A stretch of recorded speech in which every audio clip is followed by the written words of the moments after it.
We begin this hour in West Africa, where Nigerian President Bola Tinubu took to the stage hours ago at the 78th United Nations General Assembly, holding in New York, United States of America, to highlight the problems hindering development of Africa as a continent. He says the failures in good governance have hindered the continent, but broken promises on fair treatment and outright exploitation from abroad have also exerted a heavy toll on our ability to progress. Now, President Tinubu joined world leaders in the annual summit, where discussions are held on how to make the world a better place.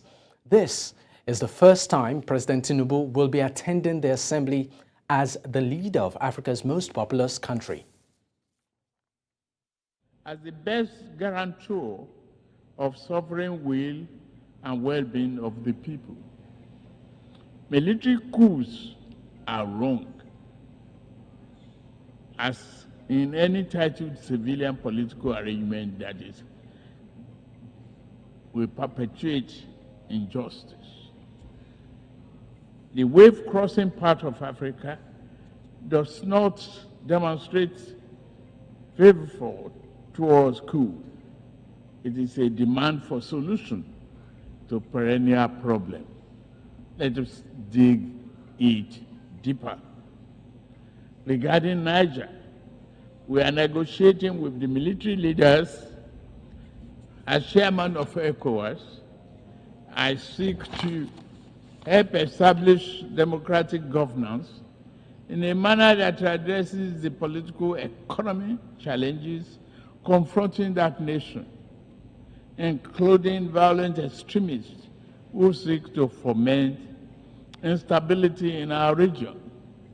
I extend a hand of friendship to all of you who may genuinely support this mission for a democratic governance. Lecturer and management consultant, Department of Business Administration, University of Lagos, Nigeria, Kenneth Ikenwa, and also Peter Clottey, who is an international multimedia journalist from New York, joins me for an expert's view on this. Thank you so much for your time, gentlemen. Thank you, Dapo, for having me on. All right, let me start off with you, Kenneth.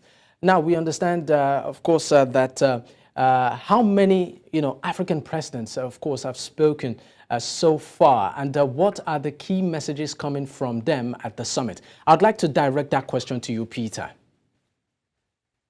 Well, thank you very much, Dapo, for having me this early morning here in New York, right, on the sidelines of the UN General Assembly. At least 10 African heads of state have spoken so far. My expectations were really high to hear what President Bola Tinubu of Nigeria was going to say ahead of his speech he delivered yesterday. And I must admit that quite a lot of reactions I have gotten from people that I have spoken with during the speech and after the speech seem to be welcoming his stance, particularly on the restoration of constitutional rule in neighboring Niger. So, he has a series of activities planned, including a meeting with the President of the United States and other high-ranking officials here in the United States.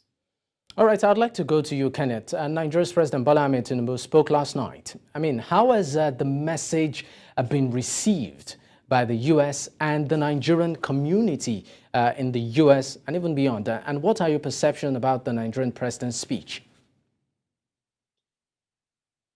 Once again, thank you for having me on. I'm actually in Nigeria, so I wouldn't be able to speak to how well the message was received in the United States. I guess Peter should be able to help us with that. But I will speak from my perspective, and hopefully my perspective should represent a good sample of the Nigerian population and maybe, just maybe, the intellectuals. I think for the first time in a long time, Africa and Nigeria should be expecting, the birth of true African statesmanship. And the speech was able to highlight the major challenges that Africa continues to experience, especially the sub-Saharan African continent, and also subtly identify some of the external forces that may be responsible for this. So we are seeing for the first time in a very long time, perhaps since the Nelson Mandela days or thereabout, Pan-Africanism on deck. We are seeing the Africanism first, mentality coming on board. And I think that a lot of African leaders can borrow a cue from this so that we can begin to collectively organize ourselves together for effective change, effective development, and development that will be very much organic. So the speech, I listened to that speech 3 times, you wouldn't believe me, and I took a lot of notes. The speech speaks to the challenges of Africa, and the speech identifies some of the external forces, invisible hands, I will call these, that are responsible for this. So I give kudos to the managers of the president and the managers of this journey, this summit, this attendance of this summit by the president. And I think it's a good beginning, not just for Nigeria, but for Africa. All right. I would like to also know Peter's opinion, particularly concerning Nigerians, in the diaspora. Well, there are 2 groups, those who welcome President Tinubu's speech and those who were a little bit standoffish, I would say. However, the diaspora community seemed to have soaked it up. And as a result of the importance of Nigeria and the affirmation of President Tinubu's victory by the Elections Petition Tribunal, a lot of activities have been planned, like the U.S. Chamber of Commerce is hosting a bell ringing, the closing bell ringing of NASDAQ. And afterwards, President Biden will also host the president of Nigeria alongside other African heads of state. And, a lot of businesses and investors are seeking to meet with the president. The president is actually generating a lot of attention here, which speaks to the importance of Nigeria, not only to West Africa, but Africa as a whole and as a partner for investors. So let's see what comes up. But I would want to highlight the issue of constitutional rule because he highlighted that, and that is what a lot of people are talking about as leader of the Economic Community of West African States, or ECOWAS. People were expecting what his stance will be, what he will work towards, how he will lead the regional community to ensure a restoration of constitutional rule, because there have been concerns about recent coups in West Africa and neighboring Gabon in the Central African region. And people were concerned that there appears to be a slip when people are trying to entrench the tenets of democracy. And of course, as you know, ECOWAS and by extension, the African Union have a unanimous zero tolerance for the forceful overthrow of a legitimately elected government.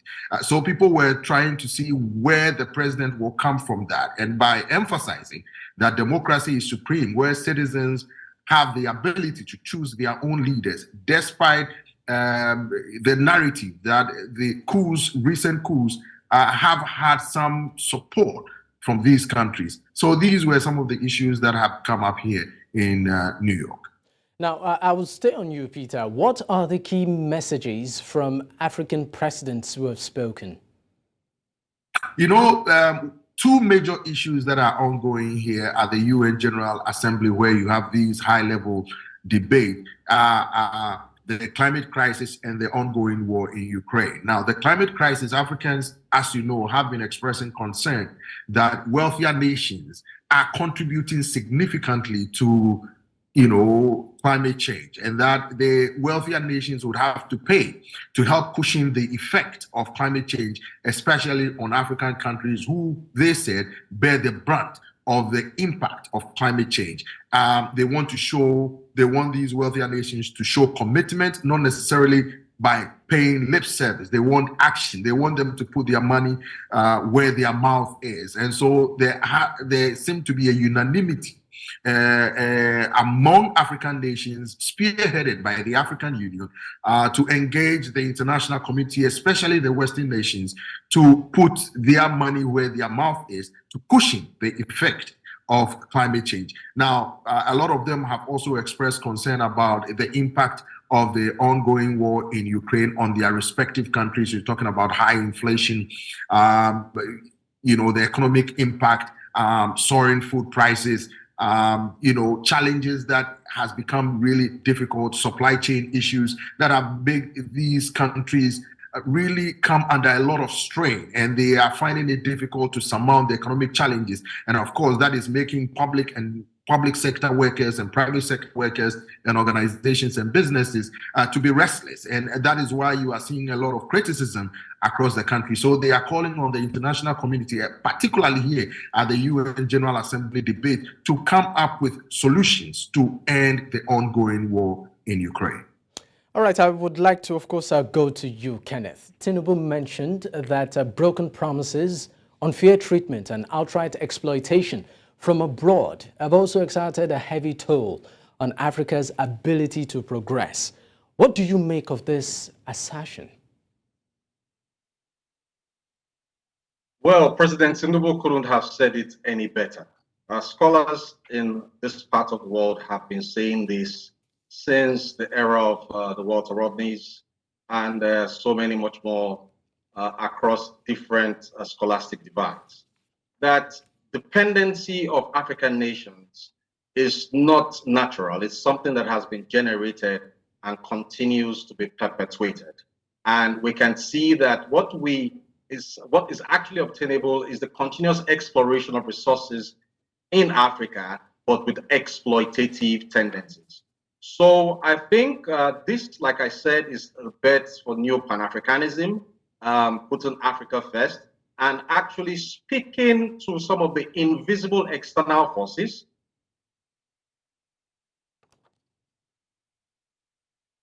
Kenneth, are you there? All right. Of course, we are unable to connect with Kenneth, but thank you so much for your time. A lecturer and management consultant, Department of Business Administration, University of Lagos, Kenneth Ikenwa, and also Peter Clottey, international multimedia journalist from New York. Thank you once again, gentlemen. Thank you for having me.